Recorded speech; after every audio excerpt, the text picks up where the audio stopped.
My name is Daniel Park. I am a health and PE teacher here at Molalla River Middle School. So we have the main gym and the north and south gym. In all three of the gyms, we have issues with leaks. Unfortunately, custodians have to make areas on the ground marked off that students cannot use, and this imposes a hazard to the students and something that we have to take out of our day to talk about. Hi, I'm Lisa Benz. I am a secretary here at Molalla River Middle School. I work in the office.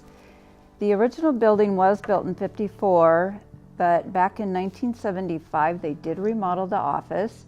However, it's still too small for the amount of staff that need to use the office. Back in March of 2019, we had a water main break.